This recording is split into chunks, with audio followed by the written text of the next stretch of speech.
আজ নদিয়া জেলার করিমপুর রেগুলেটর মার্কেটে পুলিশ দিবস উপলক্ষে অনুষ্ঠিত হলো 4 দলীয় ফুটবল খেলা। ফাইনাল খেলা হয় করিমপুর পুলিশ একাদশ ও মর্নিং স্টার ক্লাবের মধ্যে। টাইব্রেকারে 2-0 গোলে জয়ী হয় করিমপুর পুলিশ একাদশ।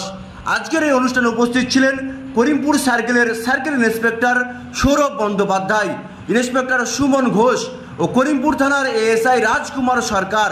এছাড়াও উপস্থিত ছিলেন শিক্ষক ও ক্রীড়াবিদ মোহন সিহি, ক্রীড়া শিক্ষক মেহেরুল্লাহ মণ্ডল ও অন্যান্য বিশিষ্ট ব্যক্তিরা। করিমপুর থানার উদ্যোগে আজকের এই খেলায় ঘোষক ছিলেন অমিত দে। ঘোষক হিসাবে তিনি আজ সুনাম অর্জন করেছেন। আজকের খেলায় ম্যান অফ দ্য ম্যাচ ঘোষিত হয় চঞ্চল রায়।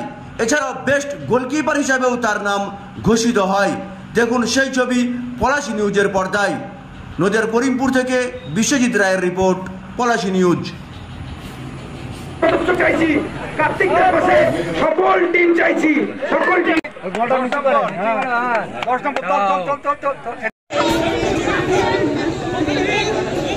চল এবার চল লেট করে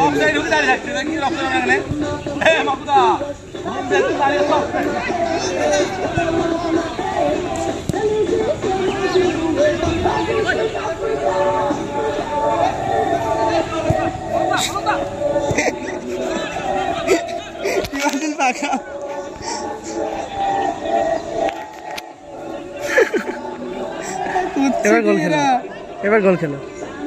আরে পাগল,